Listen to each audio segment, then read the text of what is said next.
Good evening, Browns fans, and welcome to OBR Weekly. It's Wednesday night, 7 o'clock. We show up. I'm Barry. I'm the web dork. That right there, that's Fred Greetham. He's the legend. He's the guy who's out at Berea all the time and bringing the real intelligence to this program, not the artificial intelligence. We're real human beings, so feel free to call us out in the chat room.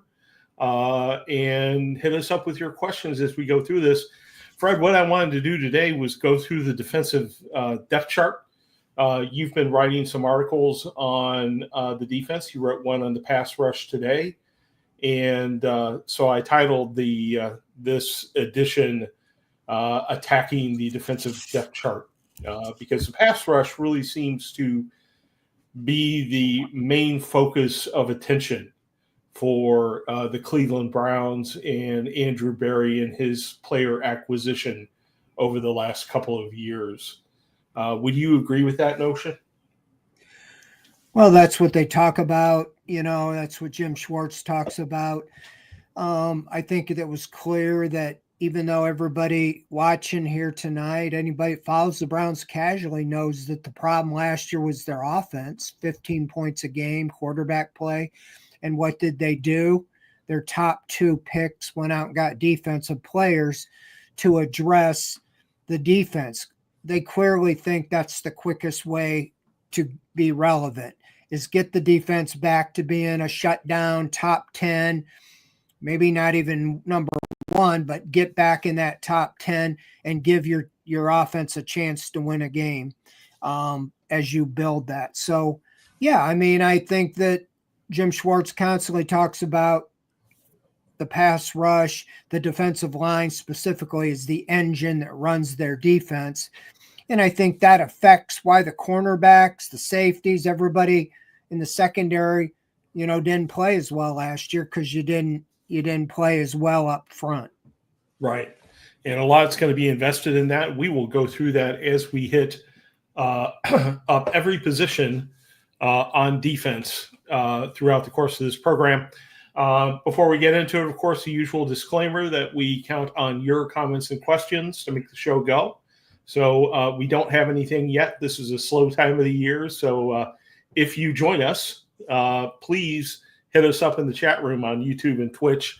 And if you're on YouTube, please slam that like button and subscribe to the OBR stream. We are annoyingly close to 10,000 subscribers on our YouTube channel, and we would like to go over that number as soon as possible. It's just really cool, all the support we've gotten here. So let me bring up the depth chart. As we did last time, we are using our lads' depth chart. So if you disagree with the depth chart, take it up with our lads, but recognize that they are probably the best in the business when it comes to keeping up to date with all 32 NFL teams and the depth charts on all those teams. So we've got a couple of comments already. MC Lawrence says an average offense would do wonders for the defense. And also McLothan says minimal sustained drives wears on the D. This is something you and I have talked about before, Fred, before we get into each position, that the defense went from the best in the league in 23 to like 19th or somewhere around there in 24. And that just so happens to go right along with the collapse of the offense from the Flacco days to the Deshaun Watson days and that disaster last year. Do you think if we had an average offense that the defense could have nosed its way into that top 10? Yeah, absolutely. I talked about it till I was blue in the face last year, is that the defense played well enough to win, especially those first 6 games, or first 7 games when they went 1-6. I mean, other than the opener with the Cowboys, they gave up 13, 21, 20, 20, 21, and I think 6 of the next 7. And any average offense, the problem was the Browns offense was averaging about 15 a game or less during that time, and they lost all those games. Yeah. I think anybody that knows anything about football, especially the players and the coaches do, when you're 1-6, your season's basically over playoff wise. Right. And I think that ground them down. And then you saw the defense starting to, not play well. Plus the other thing was Jim Schwartz said there's 2 things, the takeaways. I'll talk about that in a minute. But the first one was getting off the field on 3rd down. They were number 1 in the NFL in 2023, getting off the field on 3rd down. Last year, they dropped way down, and for a number of reasons. But the biggest thing, I think, is the turnovers from the offense. The Browns offense turned the ball over 34 times. That's 34 more times the defense had to go out on the field before they were supposed to. And it gave opposing offenses 34 more times to score, and so all the way around. And then you consequently look at the other side of it. In 2023, the Browns offense turned the ball over a lot that year too, 37. They actually turned it over more than they did last year, but the difference was the defense took it away 28 times. So overall they were -9 in the turnover ratio. Mm-hmm. But basically because they took 28 times away. Last year they turned it over 34 times, but they only took the ball away 12 times. I mean, I don't know how hard you'd have to try to only get 4 interceptions in a season, but that's all they had. They only had 12 takeaways, and so that consequently means you're on the field that much longer, putting that with the turnovers from the offense. So I think takeaways are a big thing and getting off the field on third down. But the defense, I just feel like they think that's the quickest path to be competitive, to be relevant, that they're not that far away on the defensive side. And that's why they went out and drafted 2 starters up the middle. That they did, and we will go over them here quickly. Let's start off at left defensive end, where our lads puts Isaiah McGuire ahead of Alex Wright. Alex Wright has certainly shown some flashes over his first couple of years. Isaiah McGuire, 4th-round draft pick last year, as you can see, really came on and really looked good. Do you agree with putting him in as the number 1 on the depth chart, Fred? Well, I do. I think that, Alex Wright had the opportunity last year to move into that position. But McGuire took advantage of the opportunity. And when the Browns season went south, they traded Zadarius Smith to the Lions, even though he was the second leading sack guy on the team, with 5. He didn't play the second half of the season with the Browns, but, he still finished as the second leading sacker. And so that tells you the pass rush. McGuire didn't have a lot of statistics as far as sacks, but he played well against the run. And they feel like in his 3rd year, he's ready to take the step. I would be very surprised if he isn't the starter at that position. Alex Wright came on the previous year. He had 5 sacks in 6 games and really looked good. And if you remember last year, one of the 3 wins, their first win was largely due to a sack he had on Trevor Lawrence in Jacksonville that sealed that win. And but then he got the torn pec and missed the season. He's entering the last year of his contract. So McGuire's a year behind him, so has more time, as far as contractually. But I think it's a big year for Wright, first of all, to hit free agency. But if the Browns want to extend him, if he shows enough, I think both these guys are hoping one of them, takes off and finally is the answer at that position. But better than that, they would like both of them to. They took a couple free agents, just kind of for depth and to like Aquara. The other one I think they're higher on is Joe Tryon-Oshinka, basically because I think they feel he was misused with Tampa Bay, who's in a 3-4, and he can be a straight pass rusher in the Browns situation, former 1st-round pick. So I wouldn't be surprised if McGuire's the starter, but Wright and Tryon-Oshinka are also in the rotation, with Garrett, the top 4. Right. That makes a ton of sense. Aiden Huntington, another interesting name. I've got him there as a USFA, but is actually undrafted free agent. He's a practice squad guy. Yeah, has some potential. Interesting player, someone to keep an eye on during training camp, but unlikely to make an impact to start the regular season. So with that, let's move on to left defensive tackle, where there have been some changes. We have Malik Collins, who was sort of a cap casualty at San Francisco with, I think, 5 sacks when he was with San Francisco. And then you got Mike Hall, who's another pass rusher. So I guess, my question is, and it sort of ties to the title of this show, having to do with the interest in the pass rush rather than necessarily focusing on stopping the run. So isn't Collins kind of like Mike Hall, in that he's primarily thought of as a pass rusher, or am I short changing him there? Yeah, I think that's why they went in. They felt he was. Well, first of all, they saved money on Dalvin Tomlinson. He got the big contract. He played well, but he wasn't playing like a $57 million signing.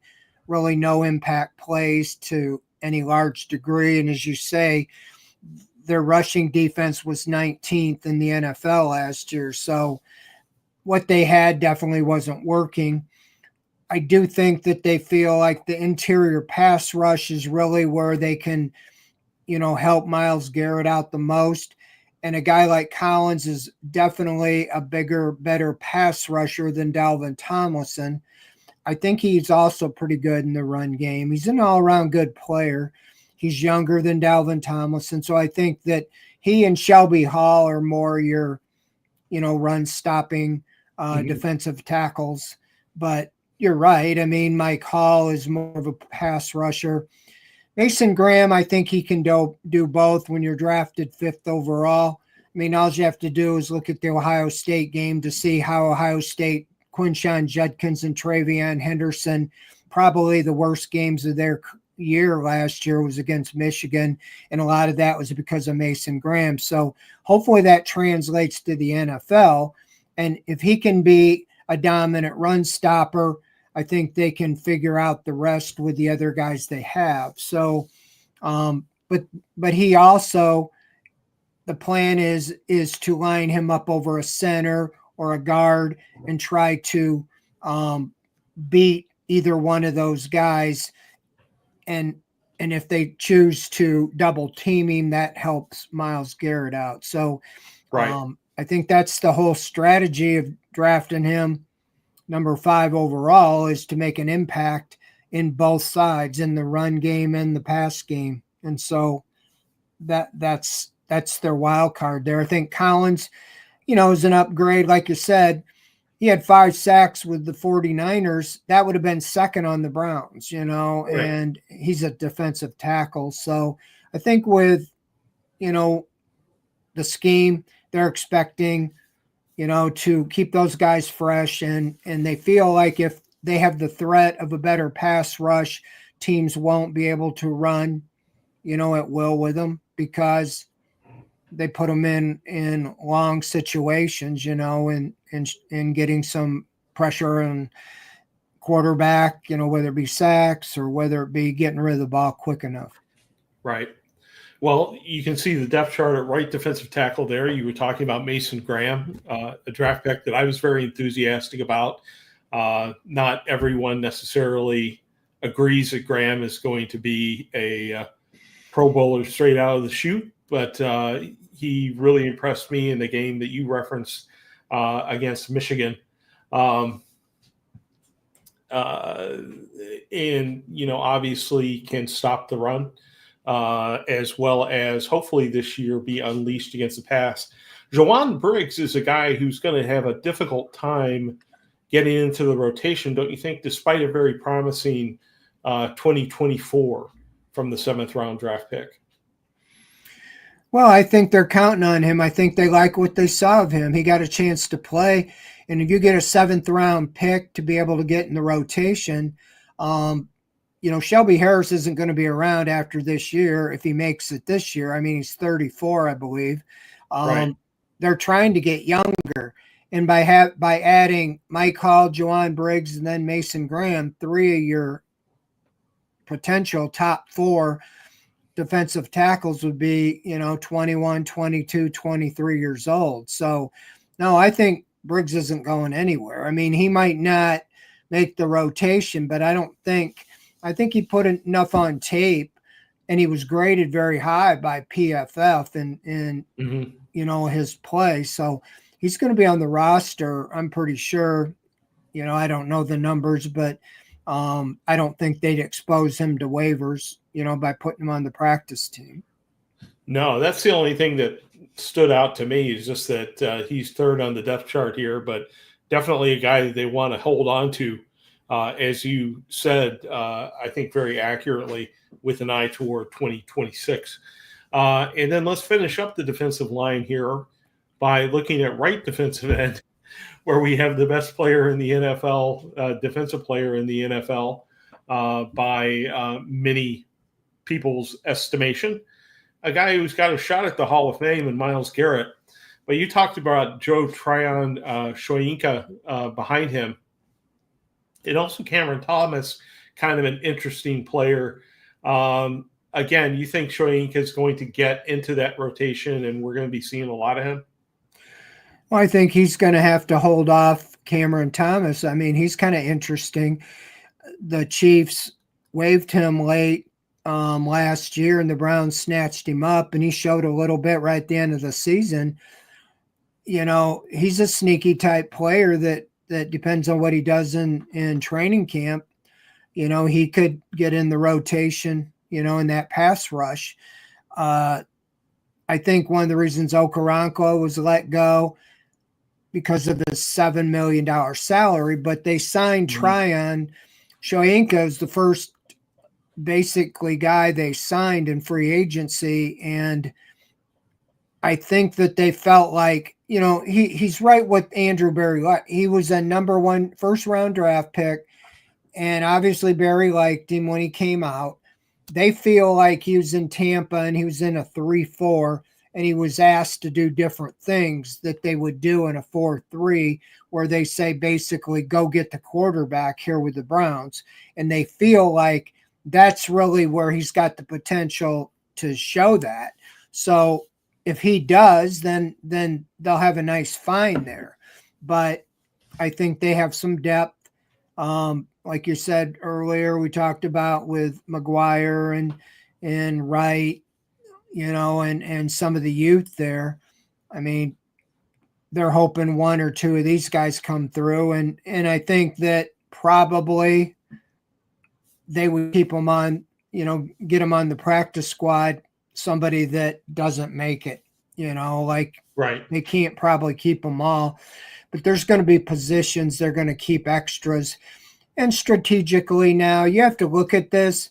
It's not a 53-man roster anymore. It's a 69-man roster. And that's what I keep telling people, is that they've expanded since COVID, that practice squad, to 16. And it's not just rookies. Used to be, they had to be rookies or first-year players. They can put a 10-year veteran on the practice squad now. It's really, the only risk is you got to put them on waivers and somebody could take them. And so that's where strategy's involved. And sometimes they waive guys in the final cut down that maybe they think other teams won't claim, where they claim a young quarterback or something like that. So, you know, Tryon Shoyinka is interesting. We'll see what he does, as well as Cameron Thomas. I think that the more you have, the better. And they have to feel good enough about him to move on from Okoronkwo. They kept him around long enough to evaluate the whole off season. And obviously they think they've got that covered now with these guys and McGuire and Wright. Yeah. Browns look very strong up front. I mean, you can spin all kinds of scenarios where the pass rush is, you know, injury here, injury there, that sort of thing. But, you know, there's expectations that Myles Garrett is going to really have a great season this year.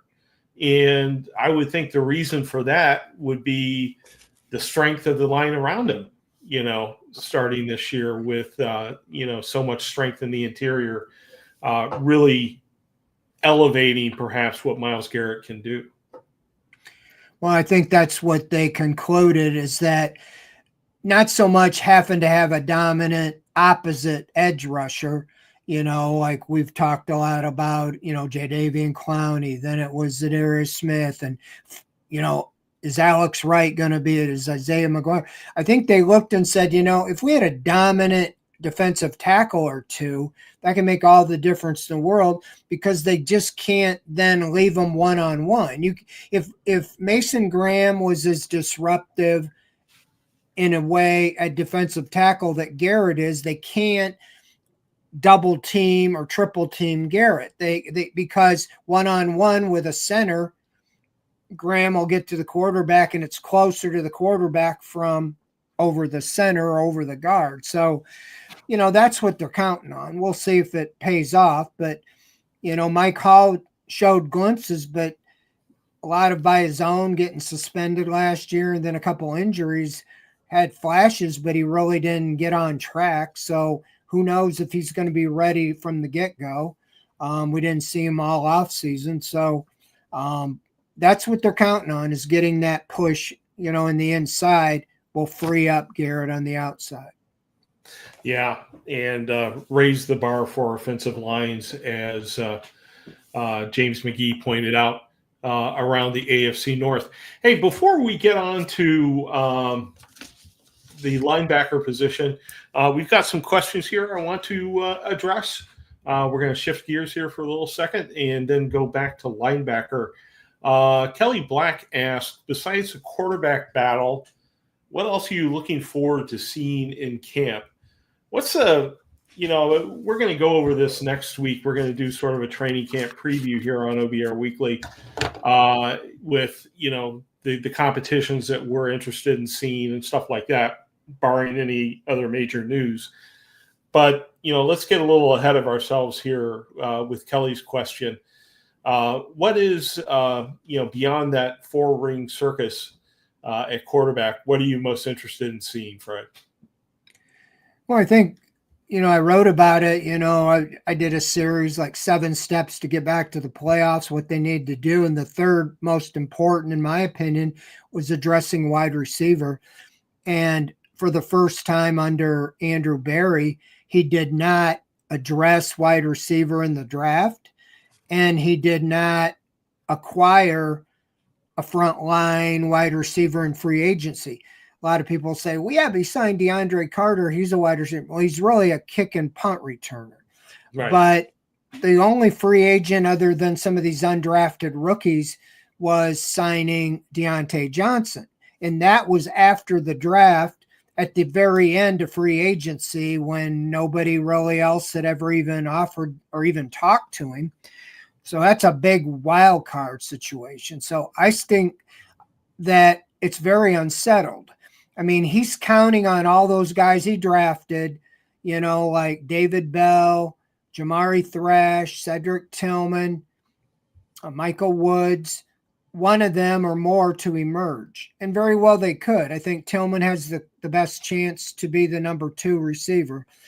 Biggest question with him is staying on the field and avoiding injury. So Jamari Thrash got a lot of opportunities behind. Everybody knows about Jerry Jeudy, but if Jerry Jeudy goes down, you don't really have much of a group out there. I said the same thing this time last year before we knew what Jerry Jeudy was going to do with the Browns about Amari Cooper. You had Amari Cooper, but you didn't really know what you had after him. Now Cooper's gone. Elijah Moore's gone. That's 2 of your top 3 receivers from last year at this time. So who's going to emerge at wide receiver? And I still think, the wild card is Deontay Johnson, but based on last year's track record, there's a reason 3 teams, moved on from him and right. traded him twice and so forth and got suspended. So I don't think they're going to have a lot of patience with him. He better hit the ground running and show what he can do, or they'll move on. And then it comes down to those young guys. I still kind of, in the back of my mind, think when they get to training camp that Andrew Berry's been very good at identifying players that might be not happy with their contract, kind of the case of Amari Cooper or Jerry Jeudy, and be willing to trade a low pick to acquire them and then, restructure or redo their contract. I don't know if they're in a different situation. They would say they're playing to win, but I don't think their moves have showed that they think they're ready to win this year. And so I don't know if they're going to make an all-in to get a top-end wide receiver. There's a couple available, but they're older, guys that are available, the Amari Cooper again, Keenan Allen. But, if you can make a trade with a team with a surplus, if you think the guy can help you, kind of like what you did when you brought in Elijah Moore a couple years ago. Yeah, I'm also interested in that position. The one guy I'm really anxious to see in preseason games, not a wide receiver, but has an impact, should have an impact in that game, is Harold Fannin. We look at the wide receiver position and all the question marks there, but Harold Fannin, caught a lot of balls last year at Bowling Green and could have a significant impact on that, don't you think? He's a wild card for sure, because since they didn't address wide receiver, he catches everything. What I've seen out in training camp with him, he's got the size. I don't think he's that much of a blocker, at least now, but David Njoku was kind of the similar when he came out of Miami, very raw pass catcher, and he's developed into a good blocker. I do think Fannin could really be used in the passing game. Put him out wide. He's 6'3", can go up and get the ball. So I really think the only thing that I hold back a little, expecting too much, is how many rookie receivers really make a big impact in the NFL. Right. I mean, we all know how great Marvin Harrison is. You hardly heard his name as a rookie last year. I'm sure all of a sudden he's going to explode here this year or next year. But that's why I'd be a little hold back a little of the excitement on Fannin, just because, no disrespect to Bowling Green, but there's a little difference between Bowling Green and the NFL. And if they can find a way to use him in the passing game, mismatches, it could really be great. I think, though, it's fair to say maybe in the second half of the season, he could have a bigger impact. When they get that rookie situation out, it just seems like, then they start producing more when they don't think and they understand what's going on and so forth. But I do think he could really be a benefit to the passing game. It's just a matter of, do the Browns coaches think that? Right. Well, I will reel back my excitement a little bit about Harold Fannin. I hope to see him make an impact quickly, but you're absolutely right. It takes a while to adjust to the NFL. What I want to do right now is I want to talk a little bit about OBR memberships. OBR memberships are what drive this programming and all the content and the forums that you see on the OBR website. If you're an OBR member or subscriber, you get exclusive access to our VIP premium forums, including insider scoops from Insider Central, Ask the Insiders with Lane Atkins and the rest of the team, where we answer every question that's posed by folks in the forum, and as well as all the exclusive articles that we do that are behind the paywall, all the exclusive articles across the 24/7 network if you're interested in college sports. And after the first month or year, depending on how you sign up for a membership, you get Paramount Plus with Showtime thrown in for free. So it is a heck of a deal. It drives this programming. It enables us to do what we do, 5 nights a week with multiple shows. And we would really appreciate if you considered signing up for an OBR VIP subscription. It's pretty cheap, but we stretch the money a long way. All right, let's go back to the depth chart, and let's start at weak side linebacker. Jordan Hicks appears to be the man again, but Devin Bush is his situation is unclear at this time. I don't know if you've heard anything else about him, Fred, but I would assume it remains unclear. And that presents an opportunity perhaps for Winston Reed to get into the mix a little bit more this year. Really liked him as an undrafted free agent last year, Fred. Do you think he has potential to contribute on more than special teams? Yeah, I think that he showed up. I think Mohamed or Mahmoud Diabate and Devin Bush took over for JOK last year. Jim Schwartz really, he might have a base defense with 3 out there, but he really likes to play. If you watch, a lot of times there's only 2 linebackers on the field. Jordan Hicks played well last year. Problem was he had some injuries. He's 32, I think, now. And if he can stay on the field, he's your green dot, he's your signal caller, your captain. I really think primarily it would be Hicks and the rookie from UCLA, Carson Schlesinger.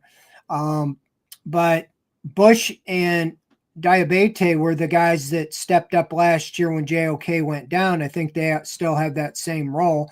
I think Reed, his best chance to make the team would be on special teams again, or to make the practice squad and then, come up on game day. That's, I think, what happened last year. So, all the way around, I think they're hoping.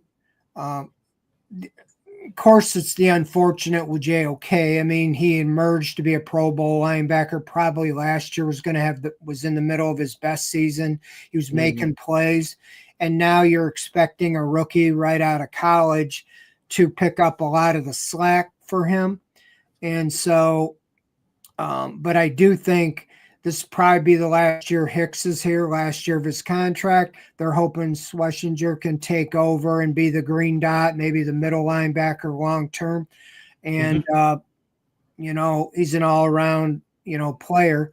But I think that any of those they're going to need depth on special teams and so forth. I think Bush really resurrected his career, former 10th pick overall in the draft. Last year he had like 74 tackles and played pretty well. So him and Diabate, I think, have the inside track, over like a guy like Reed.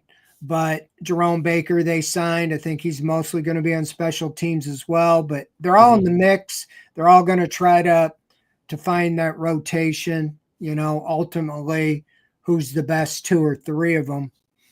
But I think Schlesinger's a guy to draft him where they did. They're counting on him to come in and immediately hit the ground running. Absolutely. Absolutely. And everything that we saw at camp or that you saw at camp, Fred, leads you in that direction, right? Schlesinger was pretty solid from what you saw. Is that correct? Well, when you're a tackling machine and there's no tackling going on, it's kind of hard to evaluate without pads. Right. He looks like a football player, I'll say that. I mean, he's got long, flowing golden hair, reminded me of Clay Matthews when he came out of USC. So if they got half the production of a Clay Matthews, you'd got a football player. You can see he rolls up his shorts, and he just looked, he looked like he was all business out there. So I like, where he's coming from, a walk-on mentality, made the team as a special teams guy and worked his way into, being the first pick in the second round draft. So the Browns don't prioritize linebacker that much in the draft. I think, they traded up for JOK that one year, but like I said, they only really like to use 2 linebackers a lot. So they really had to have liked him to pick him first on the second night of the draft because, what I read somewhere, I think the 3 previous drafts, that first pick in the second round was traded. There's always a lot of interest after the first round's over. Everybody sitting around going, oh my gosh, that guy's still there. What do we got to do to go up and get him? And the Browns stayed there. I'm sure they had offers, and they took a linebacker when most of us thought they were going to maybe take the quarterback, or a wide receiver or something like that. And they took a linebacker from UCLA. So that tells you what they thought of him. Whether they're right or not remains to be seen. Yeah, obviously, great deal of interest in that pick always, and the Browns turned down whatever offers they got. A couple of questions at this position. James wants to know if it's possible that the Browns extend a second contract to Diabate, who has been, a really nice undrafted free agent signing. Yeah, I think so. I mean, This is his contract year, I think. Mhm. So a lot of it, that's what I'm going to say, is how they play. Is Reed, well, I think Reed's in his second year, but Reed, Bush, Diabate, all those guys are really playing for their futures, Ronnie Hickman is getting a chance this year at safety, and he's got to have a chance to get a contract. And this is when they do that, but I don't think you want to extend them too soon. I mean, some of them haven't really shown that, the second contract usually is bigger money. And so he absolutely has a chance to get second contract here and get extended, because if you find an undrafted guy, I mean, that's like hitting the lottery. I mean, because you haven't had to pay him at all. Right. And so that's why it's so great if you get a guy down there emerges. Yeah, absolutely. Another question from Drew in Brick City asked if Devin Bush has cleared his legal issue yet. And as far as I know, he has not. That's still out there. I review the news every morning for the OBR Daily Newswire. I've seen very little on this particular story. So I'm assuming it's still unclear. But it's nothing that the team has talked about as far as right, Fred? No, they're not going to talk about it until something comes, is issued by the league or something. Then they'd say, well, we're aware of the situation. That's about it. Right. Pat Shea says there's been a July 18th court date set for Bush. That sounds right to me. I remember a story, something along those lines. So thanks, Pat. Appreciate it. All right. Let us roll on through the depth chart. We are now getting to left cornerback, where there is no question who is number one. It's Denzel Ward, drafted in 2018, should be near the peak of his career at this point. Obviously, the concussions are a concern, but a guy I'm looking at on this list is Cameron Mitchell, drafted a couple years ago in the 5th round. If they want to move on from Greg Newsome, Cameron Mitchell has to be there and has to be a player that improves in 2025. Don't you think, Fred? Well, absolutely. Nobody really knows what they think of him. I mean, he played out of necessity when there was injuries.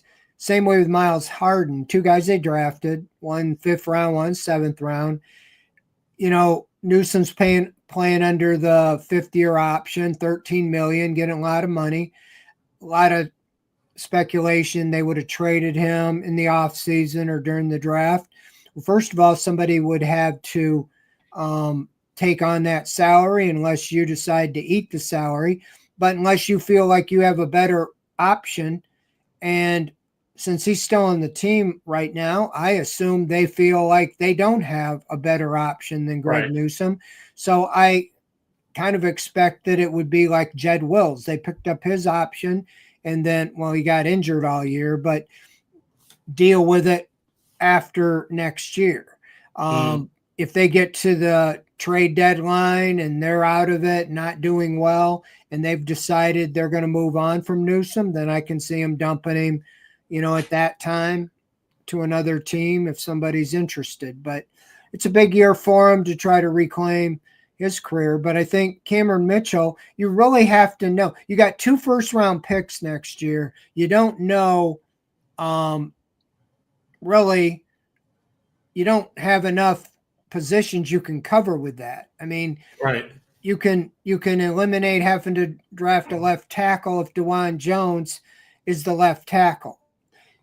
Same way if Greg Newsome really steps up or Martin Emerson really gets back to playing top, then you can, cornerback might not be the top of the list. This is another position Andrew Berry always addresses in the draft, and he didn't draft one this year. And he didn't really sign any in free agency other than special team guy like Tony Brown and Nick Needham. So, yeah, I think it's a big year for Cameron Mitchell.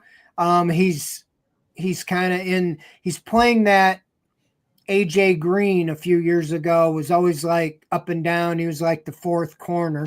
That's kind of where Mitchell's been the last 2 years. He's played because of injuries and stuff, but you really haven't seen enough to know, is he ready to do something? And this would be the year.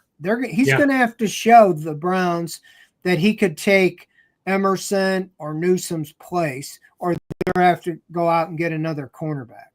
Exactly.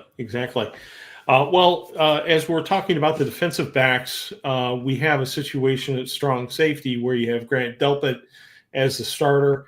They signed Rayshon Jenkins, who was a cap casualty out in Seattle, and they have an undrafted free agent. Let's roll to free safety, where you have Ronnie Hickman. And then behind him, you have Kazee from Pittsburgh, and Donovan Miller, who's an undrafted free agent. Safety, obviously Hickman's going to get an opportunity here, but things seem really thin at that particular position. 1 or 2 injuries, and the Browns, I think, could be in a world of hurt. Do you agree? Yes. That, again, was one of my positions that I felt they'd address, maybe not at the top of the draft, but somewhere in there. Their top 5 safeties last year, 3 of them are not here any longer. Rodney McLeod retired. They cut Juan Thornhill because of lack of production and the big contract, salary cap savings. And they let D'Anthony Bell leave as a free agent, signed with Seattle. He was our leading special teams tackler. So Hickman, by default, has become the starting free safety. He was splitting time with Thornhill. He had that one pick 6, I think, that clinched the playoff when they clinched the playoffs against the Jets in that Thursday night game a couple years ago. But he didn't have anything last year. He was splitting time with Thornhill. Thornhill was signed, advertised to be a ball-hawking safety. He played with the Browns 2 years. You and I had as many interceptions as Juan Thornhill. Now, I think he went to Pittsburgh, to the Steelers. Watch him have 10 interceptions this year. But with that said, Hickman and Schwartz talked him up that he expects him to have a big year this year. I think it's there for the taking for him. I like the signing of KZ. He is that, in the past, has been a ball hawk safety. He led the NFL with 7 interceptions, but it was in 2018. So it's been 6-7 years ago. But he has had a lot of interceptions in his career. And so they've got a little bit of protection if Hickman isn't able to handle it. The undrafted free agent is also from Pitt. I think his last name's McMillan, Donovan McMillan. But they're high on him. I don't know if he'll make the team, but I think he'll be on the practice squad. And so I think Rayshon Jenkins, is more of a strong safety. I've been a little underwhelmed with Grant Delpit. They gave him a big contract, and the safeties of a whole just have not made any impact plays. I mean, last year they had no interceptions. Delpit, Thornhill, Hickman, none of them. And so they've got to make some plays. They had a couple fumble recoveries, but that's part of the reason why the defense had some problems, because they had no takeaways and they weren't turning the ball over. And I think you'd like to have a safety, a guy like, Delpit. You'd like to see him go up and make some big hits and cause some fumbles and make some plays in the passing game as well. But you're right. They've got some unproven and very thin at the position. I mean, as far as they didn't bring KZ and Jenkins in till after the draft, kind of just like, okay, they were just on the street. There were some bigger name safeties still available, and I think all of them still are. But I think they're planning on Hickman being the starter and those other guys just kind of support. Yeah, understood. I'm a little bit nervous. Kelly Black asks, I know they signed the 2 vets. Do the Browns need to make another signing at safety?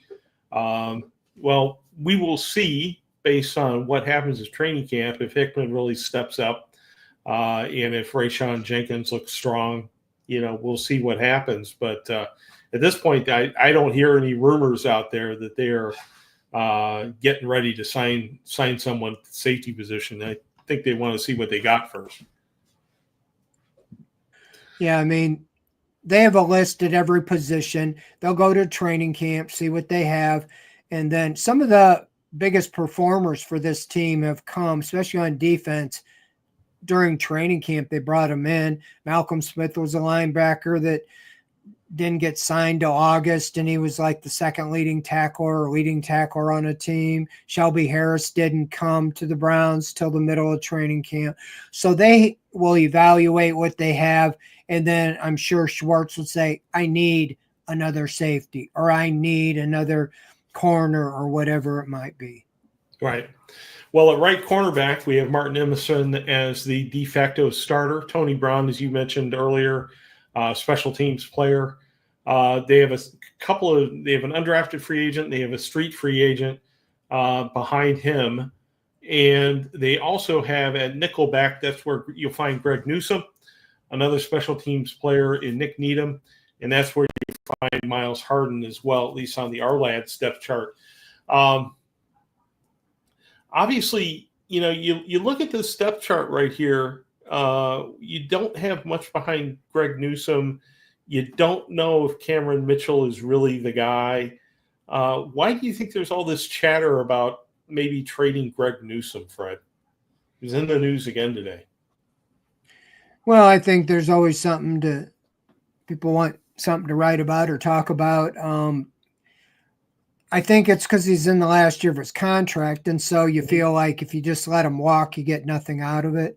But somebody's going to have to be willing to give you something. Somebody's going to have to be willing to absorb $13 million contract this year. And unless the team's desperate, I don't think anybody's ready to make a trade now. I mean, you get an injury in the season, or you get an injury, then things can change. But I don't get too wrapped up. I know you got to do the depth chart, but they look at these as all interchangeable. They don't look at, Miles Harden can only play slot, or, they have a mix and match so they can all play inside, outside, whatever. Sure. With that said, Harden really was injured most of last year, so you don't know what you have in him. He's a 7th round pick, so that's to begin with, not a highly ranked guy. But again, he was drafted by Andrew Berry, and he tends to, stick with the guys he drafts for longer. So I think it's a big year for Harden and Mitchell, one of them to show that they belong.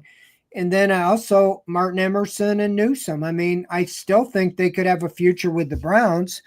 I think a lot of the contention with Newsome is, at first he wanted to play outside because he wants to be paid like Denzel Ward. The big money is on the outside, and they don't pay the slots as much. They kind of calmed him down, said you're going to have him play, in and out and everything, and then he played mainly slot anyway. But the problem is his play has not been that great.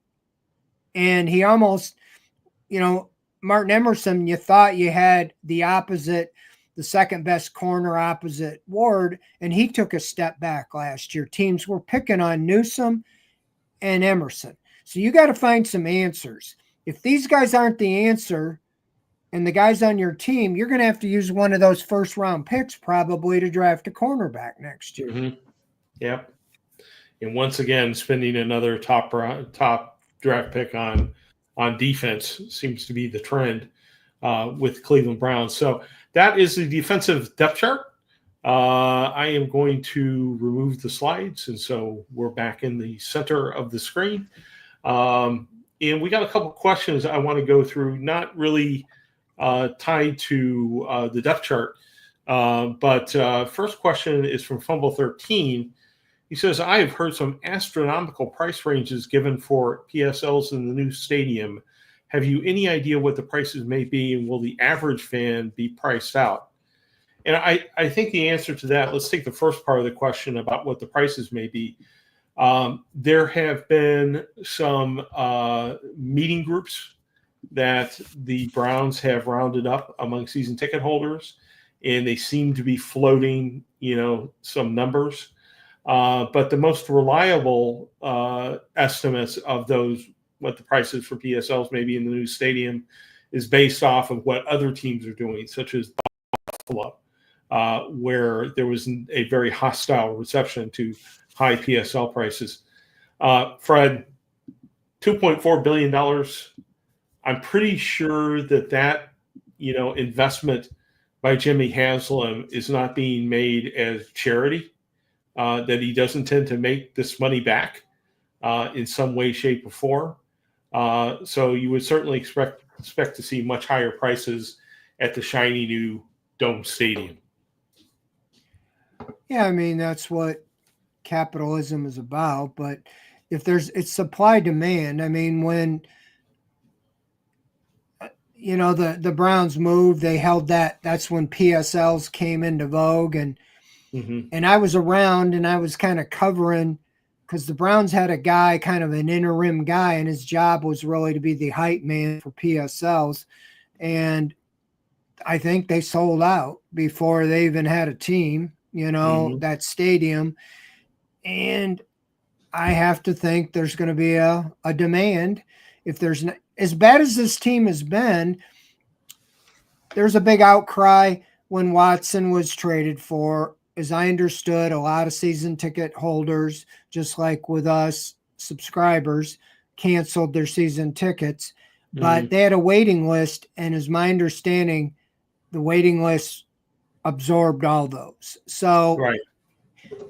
I mean, I'm not a defender at all of the owners, but in this regard, but it does seem like the Browns tickets prices were not near the highest in the league, the last several years. I thought they were more in the lower portion, that they had not been raising them like other teams were. Maybe I'm wrong on that, but no, you're right. You're right. They were not toward the top of the NFL in ticket prices or in the overall cost to attend a game. And that's supply and demand, right? I mean, the team's not very good. Team's not very good for a long period of time. Demand goes down, and therefore you can't charge quite as much as the Kansas City Chiefs can, right? Or the Buffalo Bills or other successful franchises. In terms of whether the average fan will be priced out, this is a all-encompassing entertainment complex that they're creating there.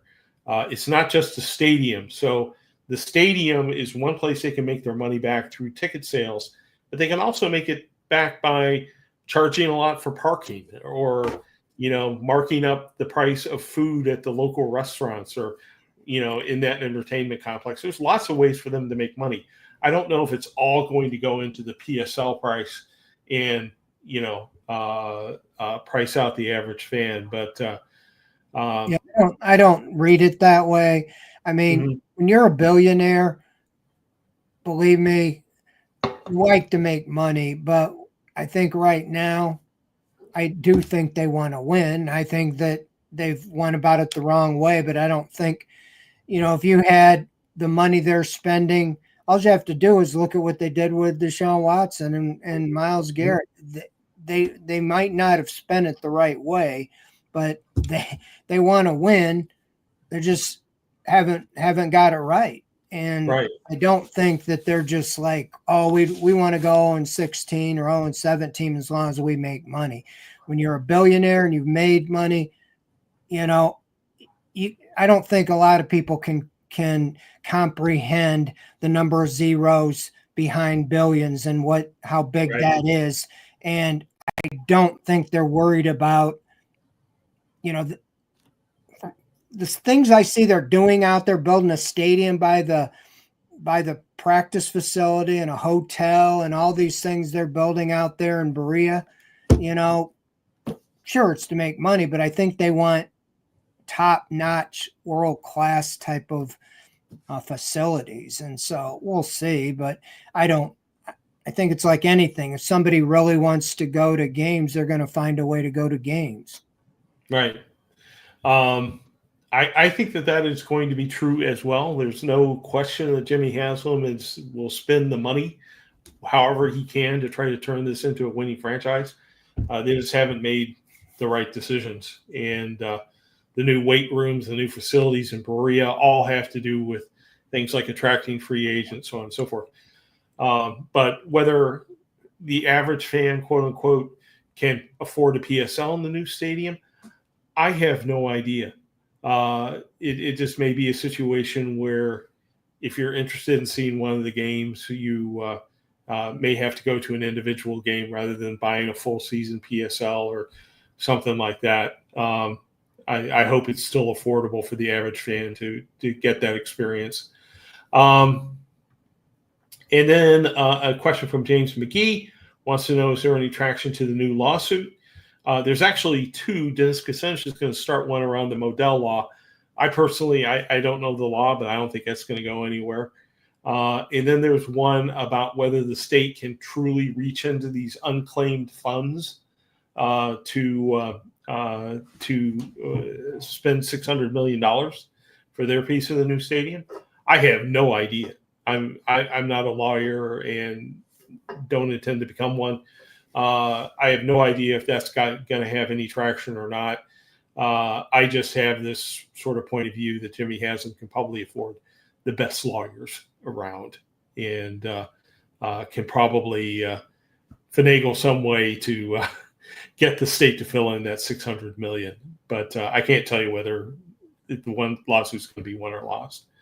And that's pretty much it for tonight. Do you have any final comments there, Fred, on lawsuits and such, or should we move on to our? I have no interest in talking about that stuff. It's like, just give it up. It's going to happen. I told you that when he bought 186 acres. A guy doesn't buy 186 acres and not get done what he was doing it for. And so that's cut through all the tape. They just need to embrace it. It's happening. Whether you like, you can not be interested anymore or not go to games, that's fine, but it's going to happen. So I don't know why they're all fighting. The last I looked, Cuyahoga County was still where Brook Park is, so why are you making enemies for no reason? Right.